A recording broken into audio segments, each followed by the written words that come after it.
Olá, alunos! Sejam bem-vindos ao canal da Astra Educa.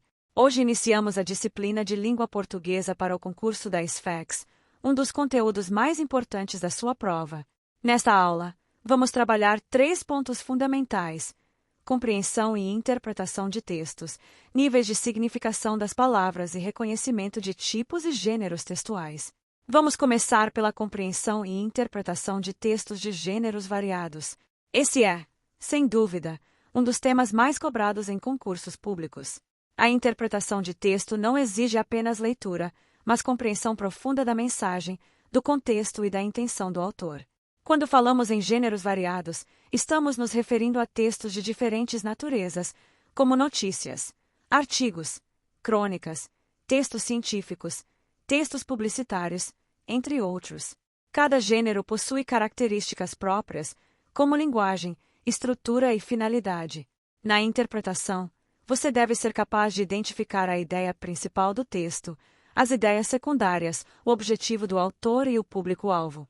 Além disso, é essencial compreender informações explícitas, que estão claramente no texto, e também inferir informações implícitas, ou seja, aquelas que não estão escritas diretamente, mas podem ser deduzidas. Outro ponto importante é a análise do contexto. Muitas vezes, o significado de uma palavra ou expressão depende do contexto em que ela está inserida. Por isso, a leitura deve ser atenta e estratégica, sempre buscando entender o todo e não apenas partes isoladas. Agora vamos avançar para os níveis de significação das palavras. Esse tema trata das relações de sentido entre as palavras, sendo muito comum em questões de prova. Primeiro, temos os sinônimos, que são palavras com significados semelhantes. Por exemplo, feliz e alegre. Em seguida, temos os antônimos, que possuem significados opostos, como claro e escuro. Os parônimos são palavras parecidas na forma, mas diferentes no significado, como discrição e discrição. Esse é um ponto que exige atenção, pois pode causar confusão. Agora vamos falar sobre hiperônimos e hiponimos. O hiperônimo é uma palavra de sentido mais amplo, que engloba outras. Por exemplo, animal é hiperônimo de cachorro.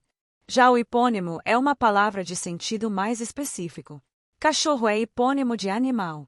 Compreender essas relações ajuda muito na interpretação de textos e também na resolução de questões de vocabulário. Agora vamos abordar o reconhecimento de tipos e gêneros textuais. É importante entender que tipo textual e gênero textual não são a mesma coisa. Os tipos textuais são categorias mais gerais, que dizem respeito à estrutura do texto. Os principais são narrativo, descritivo, dissertativo, injuntivo e expositivo. O texto narrativo conta uma história, com personagens, tempo e espaço. O texto descritivo detalha características de pessoas, objetos ou ambientes. O texto dissertativo apresenta ideias, argumentos e opiniões, sendo muito comum em textos de opinião. O texto injuntivo dá instruções, como receitas e manuais. E o texto expositivo tem como objetivo explicar ou informar. Já os gêneros textuais são as formas concretas em que os textos aparecem no dia a dia, como notícia, reportagem, carta, e-mail, propaganda, entre outros. Cada gênero possui uma finalidade específica e características próprias. Por exemplo, uma notícia tem como objetivo informar, enquanto uma propaganda busca convencer. Para concursos, é fundamental saber identificar tanto o tipo quanto o gênero do texto, pois isso ajuda na interpretação e na compreensão da intenção comunicativa. Portanto, dominar a interpretação de textos, compreender as relações de significado das palavras e reconhecer tipos e gêneros textuais é essencial para um bom desempenho na prova. Agora vamos trabalhar 3 pontos muito frequentes em prova: a estilística da palavra, a estilística da frase, a ortografia oficial e a acentuação gráfica. Estilística é o estudo dos efeitos de sentido produzidos pela linguagem. Em concurso, ela aparece quando a banca quer que você perceba por que o autor escolheu certas palavras, certa ordem de termos, certo ritmo, e como isso muda o tom do texto, como formalidade, ironia, humor, crítica, emoção ou objetividade. A estilística da palavra foca a escolha vocabular e o valor expressivo das palavras. Aqui entram denotação e conotação, palavras com carga afetiva, termos mais formais ou mais coloquiais e o uso de figuras de linguagem que alteram o sentido comum. Quando o autor troca morreu por partiu, há um efeito de suavização, chamado eufemismo. Quando usa exagero, como esperei uma eternidade, temos hipérbole. Quando chama alguém de fera no sentido de excelente, a metáfora. Também é estilística da palavra quando o autor escolhe termos técnicos para dar precisão ou termos cotidianos para aproximar o leitor. Em prova, isso vira pergunta do tipo: o vocábulo X produz que efeito? Ou a substituição por Y altera o sentido ou o nível de linguagem. E aqui vale a regra: sinônimo perfeito quase não existe. Trocar uma palavra pode manter a ideia geral, mas muda o tom, o grau de formalidade e a intenção. A estilística da frase, por sua vez, analisa como a construção sintática produz efeito. A ordem direta sujeito, verbo, complementos é a forma mais neutra e objetiva. Quando o autor inverte a ordem, ele cria ênfase, ritmo ou destaque, e isso é muito cobrado. Por exemplo, de medo, ele tremia destaca a causa antes da ação. Frases curtas e coordenadas tendem a dar rapidez e impacto. Períodos longos, com subordinação, tendem a dar explicação, detalhamento e raciocínio mais elaborado. Repetições podem ser vício quando são involuntárias, mas podem ser recurso estilístico quando intencionais, como paralelismo e anáfora, criando ritmo e reforço de ideia. A elipse, que é a omissão de um termo recuperável pelo contexto, pode dar concisão. Por exemplo, uns concordam, outros não, em que o verbo concordam fica subentendido. Em prova, a banca costuma pedir identificação do efeito, ênfase, intensificação, objetividade, ironia, tom coloquial, ritmo argumentativo. O ponto principal é entender que não é só o que se diz, mas como se diz. Passando para a ortografia oficial, aqui você precisa seguir o padrão do acordo ortográfico vigente no Brasil. A banca cobra a grafia correta de palavras, emprego de letras, uso de hífen e diferenças entre palavras parecidas. Em concursos militares e de formação, é comum a cobrança ser direta, marcar a alternativa correta ou identificar o erro. Você precisa ter atenção em pares como mas e mais, mal e mal, seção e seção, traz e traz, acerca de e acerca de. Também aparece muito porquê, e porquê, que derruba candidato por falta de treino. Porque é interrogativo ou relativo, porque é explicação, porque ocorre no fim da frase, e porque é substantivo, geralmente com artigo, como o porquê da decisão. No hífen, o que mais cai é reconhecer padrões. Com prefixos, em geral, usa-se hífen quando o prefixo termina com a mesma vogal com que começa o segundo elemento, como micro-ondas. Também é comum o hífen quando o segundo elemento começa com H, como anti-higiênico. Quando o prefixo termina em vogal e o segundo elemento começa com R ou S, normalmente não há hífen e essas consoantes dobram, como antirracismo e ultrassom. Já com co, a tendência atual é não usar hífen, como coautor e coedição, salvo casos consagrados. Em prova, a melhor estratégia é treinar as formas mais frequentes e não inventar grafia por sensação visual. Acentuação gráfica é um tema de altíssima incidência. A regra-mãe é: toda proparoxítona é acentuada, como médico, público, lógica. Nas oxítonas, acentuâncias terminadas em A, I, U, em iens, como café, vovô. Também, parabéns.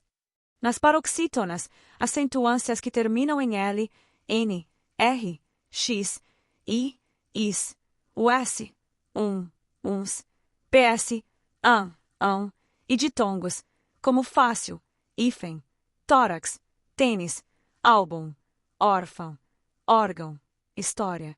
Um ponto muito cobrado é o hiato. Acentua-se I U tônicos quando formam hiato e ficam sozinhos na sílaba, como saída, baú, faísca. Mas a exceção importante: não se acentua I ou U tônicos em hiato quando vierem depois de ditongo na mesma palavra, como feiura e baiuca, que são armadilhas clássicas. Os ditongos abertos EI, EU, OI são acentuados em palavras oxítonas, como herói, anéis, céu. Já nas paroxítonas, após o acordo ortográfico, não se acentua mais de tongos abertos em paroxítonas, como ideia, plateia e assembleia. Outra mudança que cai é o fim do trema, linguiça. Frequente, tranquilo não levam trema. Quanto aos acentos diferenciais, restaram poucos. Pôde no passado para diferenciar de pode no presente, por verbo para diferenciar de por preposição, e o plural tem e vem para diferenciar de tem e vem. Fora isso, para não leva acento, e pelo também não. Fechando, para ir bem na SFAX, você precisa reconhecer efeitos de sentido na escolha das palavras e na construção das frases, dominar a grafia oficial e automatizar as regras de acentuação com treino de exemplos típicos.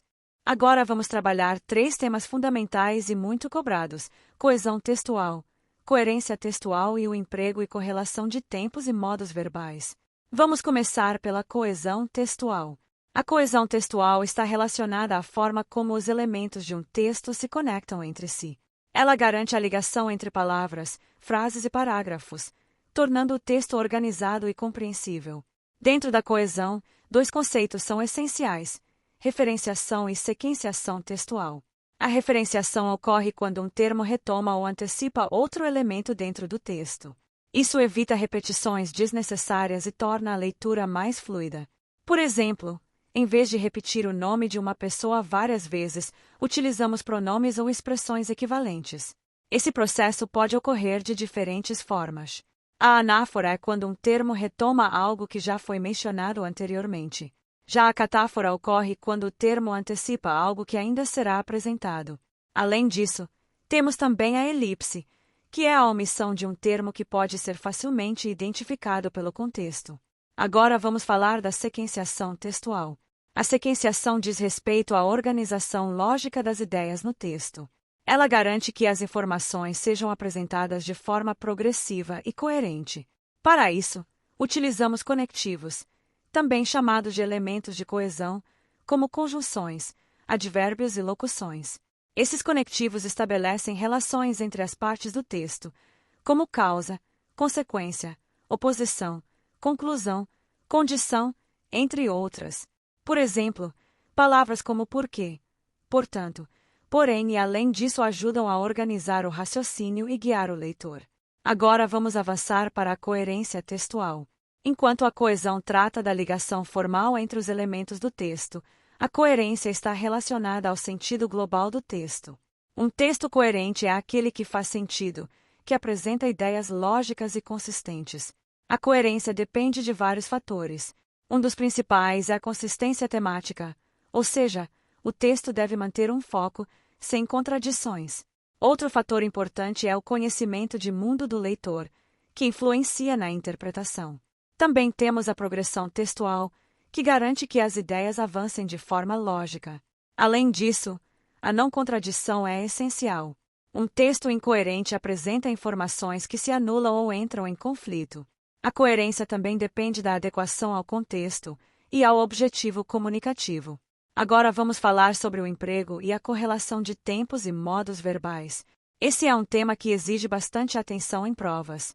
Os tempos verbais indicam o momento em que a ação ocorre, passado, presente ou futuro. Já os modos verbais indicam a atitude do falante em relação à ação. O modo indicativo expressa certeza ou fato real. O modo subjuntivo expressa dúvida, hipótese ou possibilidade. E o modo imperativo expressa ordem, pedido ou conselho. A correlação verbal diz respeito à harmonia entre os tempos e modos dentro de uma frase ou texto. Por exemplo, ao iniciar uma frase no passado, é necessário manter a coerência temporal ao longo da estrutura. Erros de correlação são muito cobrados em concursos, especialmente em questões de reescrita e análise gramatical. Um exemplo clássico é a relação entre orações condicionais. Quando usamos se com valor de hipótese, normalmente utilizamos o modo subjuntivo. Portanto, dominar a coesão textual, compreender os fatores de coerência e saber empregar corretamente os tempos e modos verbais é essencial para interpretar textos e acertar questões. Agora com um ponto decisivo de sintaxe, a estrutura morfossintática do período simples e as relações de coordenação e de subordinação, tanto entre orações quanto entre termos da oração. Esse conteúdo cai em identificação, classificação, Pontuação e reescrita sem alterar sentido. Período simples é aquele que tem apenas uma oração, ou seja, apenas um verbo ou locução verbal com valor de verbo principal. Exemplo: o candidato estudou muito. Há um sujeito, o candidato, um verbo, estudou, e um adjunto adverbial de intensidade, muito. Em prova, o primeiro passo é localizar o verbo. Achou o verbo, você identifica o sujeito, que é o termo sobre o qual se declara algo e com o qual o verbo concorda, quando há concordância. O sujeito pode ser simples, composto, oculto, indeterminado ou inexistente. Depois você identifica o predicado, que é tudo aquilo que se declara do sujeito. A estrutura morfossintática do período simples envolve reconhecer as funções sintáticas e a classe de palavras que ocupa cada função. Os termos essenciais são sujeito e predicado. Dentro do predicado, o núcleo pode ser um verbo significativo, formando o predicado verbal, como a equipe concluiu o relatório, ou pode haver verbo de ligação mais predicativo, formando o predicado nominal, como o relatório ficou pronto. Também existe predicado verbo nominal, quando a ação e estado ao mesmo tempo, como o servidor saiu satisfeito, em que saiu indica a ação e satisfeito funciona como predicativo. Os termos integrantes completam o sentido do verbo ou do nome. Objeto direto completa verbo transitivo direto sem preposição. A comissão analisou o processo. Objeto indireto completa verbo transitivo indireto com preposição. O candidato obedeceu ao edital. Alguns verbos pedem os dois. E aí você tem objeto direto e indireto. Informei o resultado ao candidato. Complemento nominal completa sentido de um nome, como substantivo, adjetivo ou advérbio, sempre com preposição. A necessidade de estudo é evidente ou ele era favorável à mudança. Predicativo do sujeito atribui característica ao sujeito. O aluno estava confiante. Predicativo do objeto atribui característica ao objeto. Consideraram o candidato apto. Agente da passiva aparece na voz passiva analítica. O relatório foi feito pela equipe. Os termos acessórios dão circunstâncias, caracterizações e organização. Adjunto adnominal determina ou caracteriza um substantivo. Os novos servidores. Minha apostila. 2 questões. Adjunto adverbial indica circunstância de tempo, lugar, modo, causa, finalidade e assim por diante. Estudou à noite. Chegou cedo. Fez por necessidade. Aposto explica ou especifica.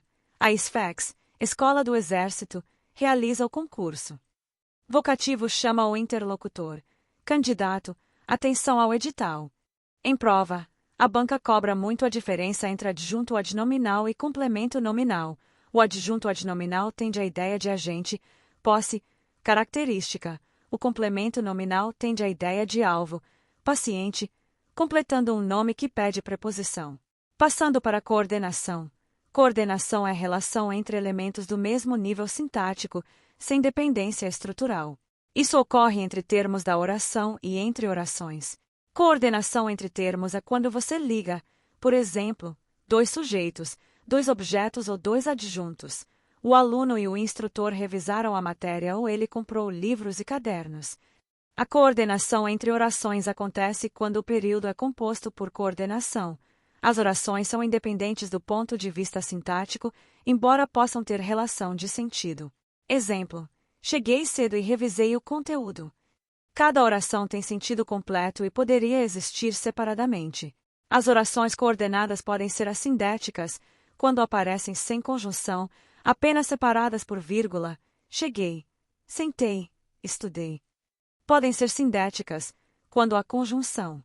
As principais relações cobradas são adição, oposição, alternativa, conclusão e explicação. Aditiva com e, nem, não só, mas também. Adversativa com mas, porém, todavia. Alternativa com ou, ora, ora. Conclusiva com logo, portanto, assim. Explicativa com porquê, que, pois antes do verbo, em sentido de justificativa. A banca costuma confundir pois explicativo com pois conclusivo. Quando vem antes do verbo, tende à explicação. Quando vem depois, tende à conclusão. Subordinação é relação de dependência. Entre orações. ocorre quando uma oração exerce função sintática dentro de outra, chamada oração principal. Exemplo: espero que você passe. A oração que você passe depende de espero e funciona como objeto direto do verbo esperar. Em concurso, a regra prática é: se uma oração faz papel de termo da outra, ela é subordinada. As subordinadas podem ser substantivas, quando equivalem a um substantivo e exercem funções como sujeito, objeto, complemento nominal, predicativo ou aposto. Podem ser adjetivas, quando caracterizam um nome e equivalem a um adjetivo. Podem ser restritivas, sem vírgulas, ou explicativas, com vírgulas. Exemplo restritivo: os candidatos que estudam passam. Exemplo explicativo: os candidatos que estudam passam. Aqui muda o sentido, porque vira uma explicação geral. Podem ser adverbiais, quando indicam circunstâncias como causa, condição, tempo, concessão, finalidade, consequência e comparação. Quando terminar, avise. Se estudar, passa. Embora seja difícil, é possível. A subordinação entre termos da oração aparece principalmente nas relações de regência e de complementação. Um verbo exige preposição ou objeto, um nome exige complemento nominal, um termo determina outro por adjunto adnominal. É a lógica de dependência dentro da mesma oração, sem formar oração nova. Em prova, isso aparece como identificação de termos essenciais, integrantes e acessórios, e também como reescrita. Trocar uma oração subordinada por um termo equivalente, ou o contrário, mantendo sentido e correção. Para fechar, a estratégia de prova é sempre a mesma: localize os verbos, conte as orações, identifique se há independência sintática ou dependência. Se as orações são autônomas, você está em coordenação. Se uma funciona como termo da outra, você está em subordinação.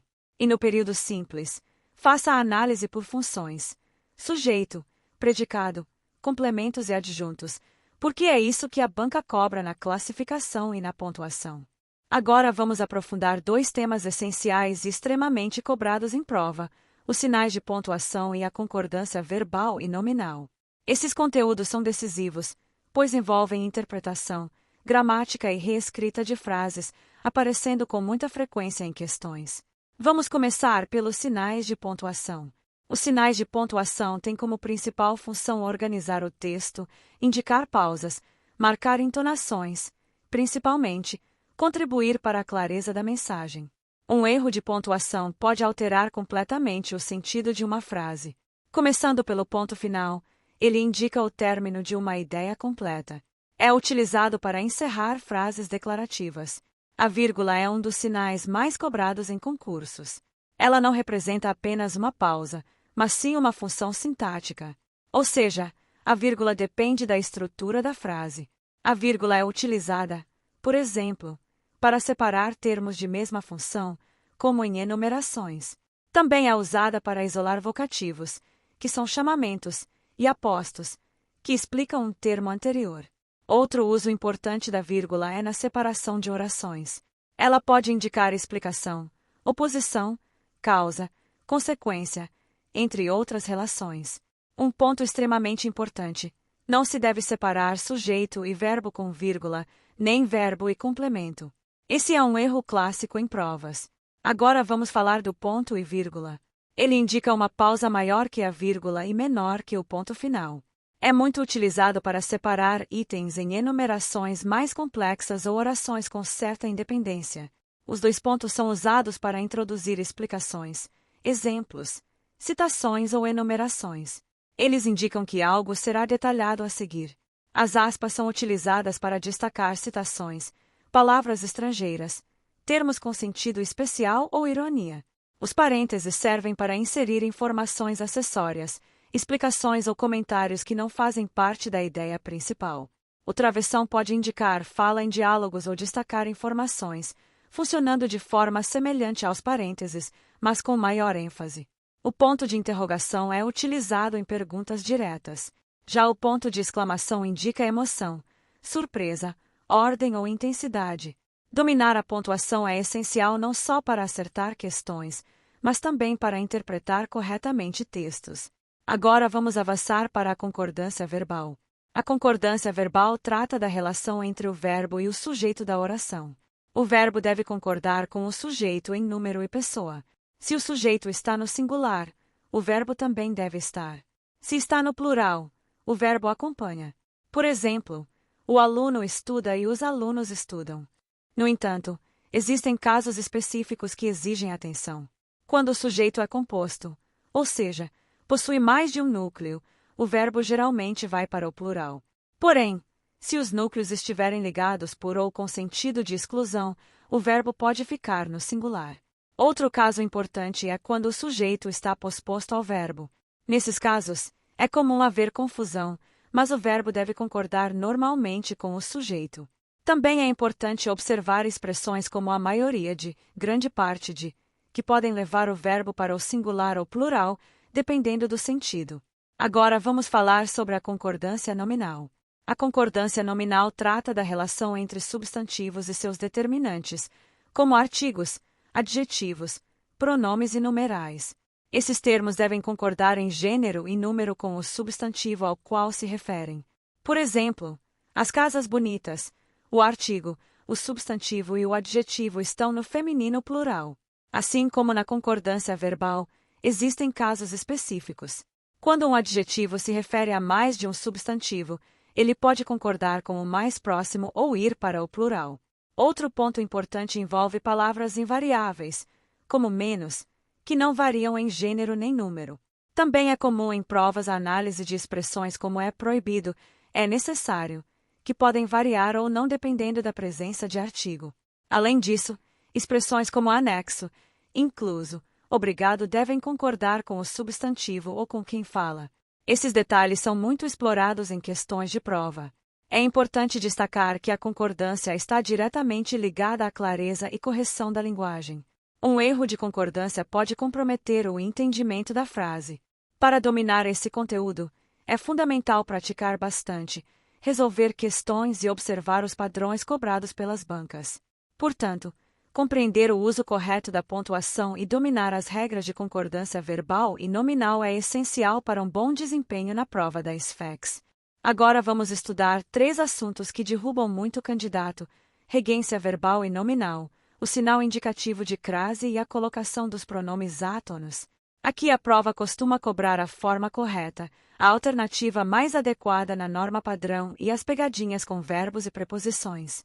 Regência é a relação de dependência entre um termo regente, que pede complemento, e um termo regido, que completa o sentido. Na regência verbal, o verbo determina se o complemento vem sem preposição ou com preposição, e qual preposição é exigida. Por exemplo, quem obedece, obedece a algo, obedecer ao regulamento. Quem assiste, no sentido de ver, assiste a algo, assistir ao filme. Já assistir no sentido de prestar assistência pode ser sem preposição, assistir o paciente.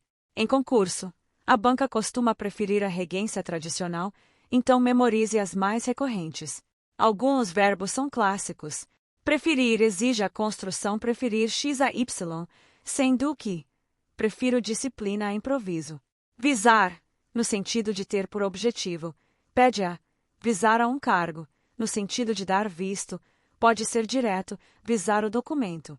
Aspirar, no sentido de desejar, pede a aspirar a uma vaga, no sentido de respirar, é direto. Aspirar o ar implicar, no sentido de acarretar, é direto, isso implica mudança, no sentido de antipatizar, pede com, implicar com alguém. Namorar é direto, namorar alguém, sem preposição. Chegar e ir pedem a quando indicam destino, chegar a um lugar, ir a um lugar. Simpatizar pede com, simpatizar com alguém. Informar, avisar e comunicar admitem construções que a banca explora, informar algo a alguém, informar alguém de algo, avisar alguém de algo ou avisar a alguém algo, conforme a construção. O ponto de prova é manter coerência e usar a preposição certa. Na regência nominal, quem determina a preposição é um nome, como substantivo, adjetivo ou advérbio. Necessidade de algo, medo de algo, orgulho de algo, respeito a alguém, amor a alguém, aversão a algo. Adjetivos também regem: apto ou apto para o cargo, favorável a uma proposta, contrário a uma medida, ansioso por resultados. A banca cobra muito a diferença entre complemento nominal e adjunto adnominal, porque ambos podem vir com preposição, mas o complemento nominal completa um nome com sentido de alvo ou paciente, como respeito ao regulamento, enquanto o adjunto adnominal tende à ideia de agente, posse ou característica, como cobrança do fiscal, em que do fiscal pode ser quem cobra. Crase é o sinal grave que indica a fusão da preposição a com o artigo feminino a, ou com pronomes demonstrativos iniciados por a, como aquele, aquela, aquilo. A regra de ouro é: só existe crase se houver, ao mesmo tempo, uma exigência de preposição a pelo termo anterior e possibilidade de artigo feminino a pelo termo seguinte. O teste rápido é trocar o termo feminino por um masculino. Se aparecer ao, no feminino será a. Por exemplo, dirigir-se à diretoria porque seria dirigir-se ao setor. Obedecer à norma porque seria obedecer ao regulamento. Também há crase antes de aquela, aquele, aquilo, referi-me àquele documento, isto é, a mais aquele. A crase é obrigatória em locuções femininas adverbiais e prepositivas consagradas. À tarde, às vezes, à medida que, à vista, à esquerda, à direita. É proibida antes de palavra masculina, antes de verbo e antes de pronomes pessoais. A prazo, a partir de, a fazer, a ela, a mim. Em nomes de cidade, só haverá crase se o nome admitir artigo feminino. Vou à Bahia, mas vou a Brasília. Em nomes próprios femininos, a crase costuma ser facultativa dependendo do uso do artigo. Entreguei a Maria ou entreguei a Maria. Antes de pronome possessivo feminino, em geral também é facultativa. Entreguei a sua chefia ou entreguei a sua chefia, desde que o verbo exija preposição a. Em prova, o que mais derruba é colocar crase onde não cabe por falta de artigo, ou esquecer a crase em expressões fixas como às vezes. Colocação de pronomes átonos é a posição de mi, ti, si, o, a, li, nos, vos, os, as, lhes em relação ao verbo. Existem 3 posições: próclise, quando o pronome vem antes do verbo; ênclise, quando vem depois; e mesóclise, quando fica no meio do verbo, típica de futuro do presente e futuro do pretérito. A próclise é a preferência quando existe palavra atrativa antes do verbo. Os principais atratores cobrados são palavras negativas, como não, nunca, ninguém, nada, não me avisaram. Pronomes relativos, como que, quem, onde, o qual, o candidato que se destacou. Conjunções subordinativas, como quando, se, porque, embora, conforme, quando me chamarem, irei. Advérbios quando vem antes do verbo sem pausa forte. Aqui se trabalha muito. Expressões como em mais gerúndio também atraem. Em se tratando de prova, atenção. Em concursos, o mais seguro é, havendo atrator, use próclise. A ênclise é usada quando o verbo inicia a oração, isto é, quando não há atrator antes dele, entregar-me o documento. Também é comum com o imperativo afirmativo, diga-me a verdade. E com o infinitivo impessoal, é possível ênclise, explicar-lhe o conteúdo. Uma regra muito cobrada. Não se inicia período na norma padrão com pronome átono, então me disseram no início do período é evitado, a forma padrão é disseram-me. Ou então você cria um atrator antes, como não me disseram. A mesóclise aparece com futuro do presente e futuro do pretérito quando não há atrator. Dir-me-á, entregar-lhe, far-se-ia. Se houver atrator, a mesóclise cai e entra a próclise. Não me dirá, quando lhe entregarei, embora se faça. Outra pegadinha é com locução verbal. Em locuções, o pronome pode vir antes do auxiliar quando há atrator. Não me vou esquecer, nunca me tinha ocorrido. Pode vir depois do verbo principal, principalmente quando esse está no infinitivo, vou esquecer-me. E um cuidado, com particípio, o pronome não fica depois dele, ele fica antes do particípio ou junto ao auxiliar. Tinha-me avisado, e não tinha avisado-me. Se você dominar essas 3 frentes, você resolve grande parte das questões de correção gramatical. Regência define a preposição correta, crase depende de preposição mais artigo, e a colocação pronominal depende de atratores e do tempo verbal, especialmente nos futuros. Chegamos ao final de mais uma aula da nossa preparação para o concurso da SFACS. Se você acompanhou até aqui, já está dando um passo importante rumo à sua aprovação. Lembre-se de que o diferencial não está apenas em assistir às aulas, mas em revisar o conteúdo, praticar com questões e manter constância nos estudos. A disciplina que você constrói hoje é o resultado que você vai colher na prova. Cada tema que você domina é uma barreira a menos no caminho da aprovação. E quem passa em concurso não é quem sabe tudo, mas quem erra menos e mantém consistência ao longo da preparação. Agora é muito importante que você continue na sequência correta dos estudos. No próximo vídeo, vamos iniciar a disciplina de Geografia do Brasil, abordando todo o conteúdo do edital de forma completa, direta e focada no que realmente cai na prova da SFACS. Não pule etapas. Siga a ordem das aulas, porque isso foi pensado estrategicamente para acelerar o seu aprendizado.